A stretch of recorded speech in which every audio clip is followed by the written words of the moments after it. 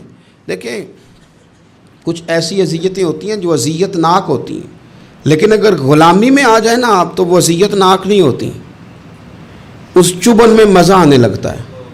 کئی درد بھی مزیدار ہوتے ہیں, کئی درد بھی, کبھی زخم ٹھیک ہونے پہ آ جائے نا تو اسے چھیڑو تو مزہ آتا ہے, اس لیے کہ کچھ درد بھی مزیدار ہوتے ہیں. آتش سے کسی نے کہا تو روتا بڑا ہے, اس نے کہا محبوب کی یاد میں تڑپتا ہوں, ابھی تو ایک دل ہے, میرے تو خواہش تھی کبھی 2 ہوتے نا تو صحیح کر کے تڑپتا. رب نے دل ایک بنایا, کہتا وہ مزہ دیا ہے تڑپنے کہ میری آرزو ہے یا رب میرے دونوں پہلوؤں میں دل بے قرار ہوتا. درد میں بھی مزہ ہے, پر شرط یہ ہے کہ لوگ درد میں بھی جینا سیکھیں. ہم نہ آرام میں جینا چاہتے ہیں, پنکھے کے نیچے جینا چاہتے ہیں. کاش کہ ہمیں صحرا میں بھی نیند کا مزہ لینے کا طریقہ آئے, پھر زندگی کے سارے راستے آسان ہیں, پھر اقرار بھی مشکل نہیں. لیکن چونکہ حوصلہ نہیں, صبر نہیں, وہ والا قرار نہیں جو ایک مسلمان سے رب رسول کا مطالبہ ہے. حدیبیہ کے موقع پہ نا نبی پاک صلی اللہ علیہ وسلم نے جو شرطیں کافروں کے ساتھ طے کی تھی نا, حضور نے نور بصیرت سے کی تھی نا, تو انہی شرطوں نے پھر فتح کے باب کھول دیے. ان فتحنا لک فتحا مبینا. ایک شرط یہ تھی کہ اگر کوئی مسلمان مدینے سے مکے آئے گا تو مکے والے واپس نہیں کریں گے, رکھ لیں گے. پھر غور کریں, کوئی مسلمان اگر مدینے سے مکے آئے گا تو مکے والے واپس نہیں کریں گے, اور اگر کوئی بندہ مسلمان اپنے آقا کی مرضی کے بغیر مسلمان ہو جائے اور وہاں سے وہ مدینے آئے گا تو حضور پناہ نہیں دیں گے. تو میرے بھائی, محبوب کی طرف سے آنے والا نہ صرف سوکھ ہی نہیں قبول کرنا چاہیے, دکھ بھی قبول کرنا چاہیے, دکھ بھی قبول کرنا چاہیے. ہمارا یہ مسئلہ ہے کہ ہم نہ میٹھی میٹھی کے قائل ہیں, کڑوی کڑوی کے قائل نہیں. اگر وہ کبھی دکھ دے نا تو محبوب کا دکھ بھی سکھ سمجھ کے قبول کرو. ہاں اس کی طرف سے کانٹا ہے کبھی تو اسے پھول سمجھ کے قبول کرو, وہ چبھے گا نہیں, انشاءاللہ مزہ ہی دے گا, وہ قبول تو کرو نا. تو اب حضرت ابو بصیر رضی اللہ تعالیٰ عنہ ایک صحابی تھے, ایک تو حضرت ابو جندل رضی اللہ تعالیٰ عنہ تھے نا, تو وہ تو حدیبیہ میں آ گئے. حضور مجھے لے جائیں, تو نبی پاک نے فرمایا میں نے وعدہ کر لیا ہے, ان کو بھی حضور نے واپس بھیج دیا. اور یہ بیچارے نا اپنے آقا کی جیل توڑ کے مکے سے بھاگ کے مدینے آئے. یا رسول اللہ مجھے قبول کر لے, میں بھاگ آیا ہوں, وہ بڑا ظلم کرتے ہیں, مارتے ہیں, تکلیف دیتے ہیں. وہ آئے تو ادھر سے نا اس کے مالک نے 1-2 بندے بھی بھیج دیے رکا دے کے کہ یا رسول اللہ آپ کا تو وعدہ تھا کہ آپ بندہ رکھیں گے نہیں. یہ آئے اور رکا بھی آ گیا. اب ذرا منظر کو سمجھیں. ہمارا تو یہ مسئلہ ہے کہ کہتے ہیں کہ میری 99 باتیں مانی ہیں, ایک نہیں مانی, لہذا میرا تعلق ہی کوئی نہیں. لیکن یہاں کیا کیفیت ہے, بندہ رو رہا ہے, تڑپ رہا ہے, حضور میں مار سے بچتا ہوا آیا ہوں, جیل توڑ کے آیا ہوں, مجھے قبول کر لیں. ادھر رکا آ گیا کہ آپ کا وعدہ تھا رکھیں گے نہیں. اب یہ کتنا مشکل مسئلہ ہے, لیکن رسول پاک علیہ السلام نے فرمایا ابو بصیر میں نے وعدہ کیا یار تجھے واپس جانا پڑے گا. ہوئے ہوئے ہوئے. لوگ تو کہتے ہیں نا کہ وہ پیر صاحب نے کہا تھا تو میرا کام نہیں ہوا, لہذا میری بیعت ہی گئی, چھٹی ہو گئی. ماحول ہی بڑا عجیب ہے. حضور نے فرمایا واپس جا, لیکن جے کر یار دے نام دا ملے مینا. پھر انہوں چولی پا لئیے مینے نو, پنجے سٹیے نا. جے کر یار دے نام دا, سامنے والے نے تانا سمجھ کے دیا تھا, پر یار کے نام کا تھا نا. اس نے کہا لا صحیح, سونے کے نام کا ہے نا. تانا ہوا تو کیا ہوا. جے کر یار دے نام دا ملے مینا, انہوں چولی پا لئیے پنجے سٹیے نا. تے جے کر یار دے نام دی ملے سولی, پھر جھوٹا جھوٹ لئیے تے پیچھے ہٹیے نا. جھوٹا جھوٹ لئیے. اب لکھنے والے کا بھی اپنا انداز ہے نا، کہتے ہیں یہ بھی میرے لیے جھولا ہی ہے، یہ بھی آرام کی جگہ ہی ہے، جھوٹا جھوٹ لئیے تے پیچھا ہٹیے نا۔ حضرت ابو بصیر رضی اللہ تعالیٰ عنہ سے حضور نے فرمایا واپس جانا ہے، کہ سونے ٹھیک ہے، کوئی شکوہ نہیں، کوئی گلہ نہیں، یہ بھی میرے محبوب کا حکم ہی ہے۔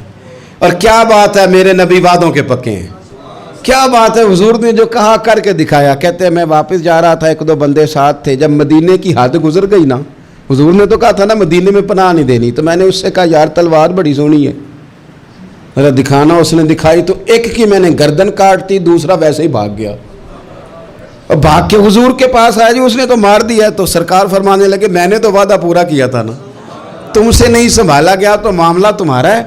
اب حضرت ابو بصیر رضی اللہ تعالیٰ عنہ واپس آئے، عرض کی حضور اب میرے لیے کیا حکم ہے؟ حضور نے فرمایا میاں حکم وہی ہے، مدینے میں ہم نہیں رکھ سکتے، تم مدینے میں صحابہ تھے نا، حضور کی باتوں سے خوشبو لیتے تھے، مدینے میں نہیں رکھ سکتے۔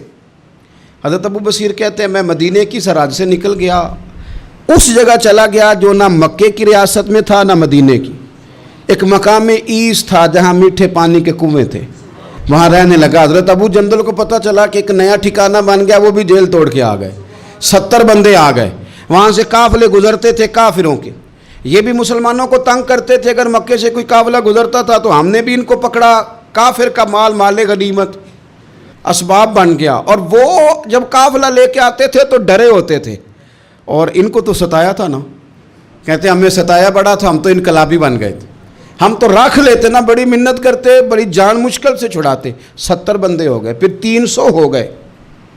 تب وہ بصیر کہتے ہیں دنیا مدینے جاتی تھی لیکن ہم تڑپتے تھے، ہم تڑپتے تھے، روت لنگ گئی ہے پھر باہر آندی تے اجے چٹھیاں مدینے آئیاں نہیں، ہم تڑپتے تھے کہ یار کوئی موقع ملے، روز رات کو روتے تڑپتے۔ 300 انقلابیوں کا جتھا صبر سے بیٹھا ہے مدینے کی سرحد پہ، اندر آنے کی اجازت نہیں، پر غلامی میں روز اضافہ ہو رہا ہے۔ صبر دیکھو، غلامی میں روز اضافہ ہوتا ہے۔ تنگ آ گئے کافر، پہلے بڑی ڈینگیں مارتے تھے کہ دیکھو ہم نے کیسی شرط منوائی ہے، کیسی شرط منوائی ہے کہ ان کا بندہ آئے گا تو ہم واپس نہیں کریں گے، ہمارا جائے گا تو انہیں کرنا پڑے گا۔ پھر اتنے تنگ آئے کہ خود آ کے کہنے لگے حضور مہربانی کریں یہ شرط تو ختم کریں نا، اور ان 300 کو تو مدینے بلائیں، مہربانی فرمائیں۔ حضور بڑے خوش ہوئے، آج غلاموں کے نام پیغام لکھا، غلاموں کے نام پیغام لکھا، چٹھی لکھی حضور نے۔ چٹھی کس چیز کی لکھی؟ آ جاؤ یار مدینے آ جاؤ، چٹھی آئی مدینے آنے کے لیے، حضرت ابو بصیر کے نام چٹھی گئی، آ جا یار مدینے، آ جا تیرے نام پیغام سب لائی ہے سرکار نبی سے، اور آیا ہے بلاوا مجھے دربار نبی سے۔ پیغام آیا۔ حضرت ابو بصیر اتنے بیمار تھے کہ نزع کا عالم تھا، لیکن اس عالم میں بھی انتظار تھا، اس آخری ویلے اکھیاں میریاں رات تکنائے تیرا تے سجنا کچھ بھی نہیں جانا، یہ پا جاویں ایک پھیرا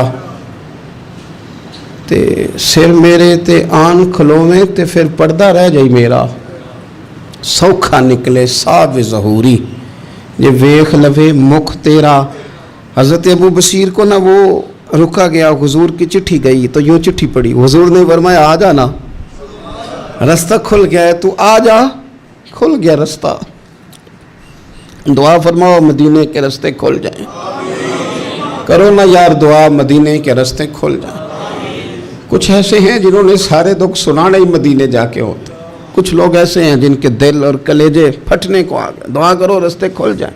حضور نے فرمایا آ جا تیرا راہ کھل گیا۔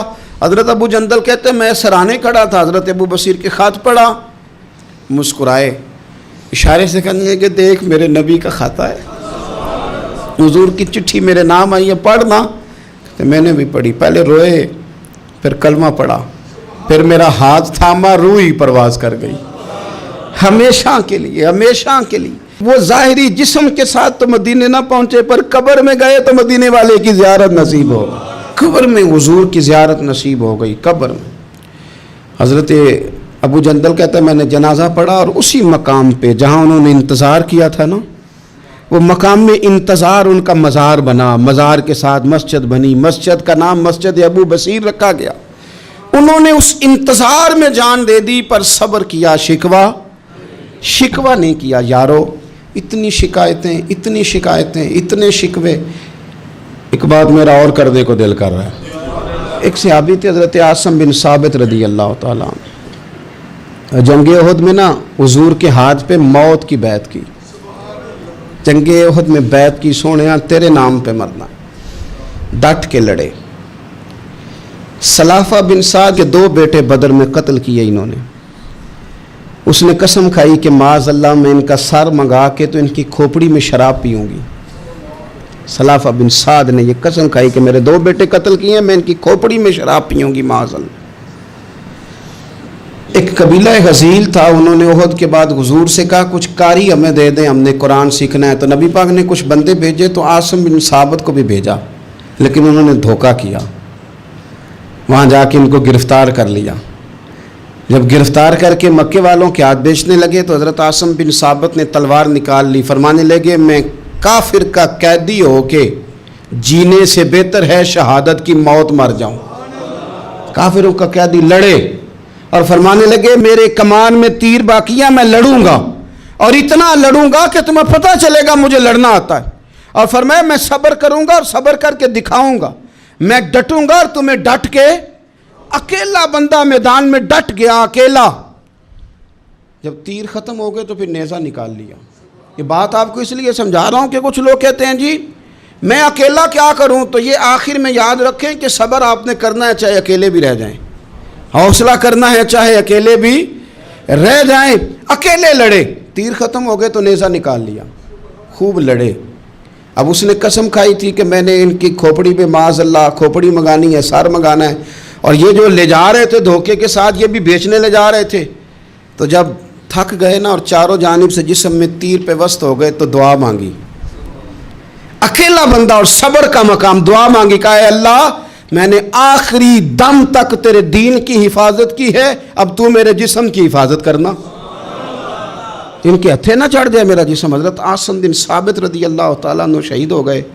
کافر قریب گئے جسم پکڑنے کے لیے، گرفتار کرنے کے لیے، سر کاٹنے کے لیے، تو شہد کی مکھیاں آ گئیں، پورے جسم پہ قبضہ کر لیا۔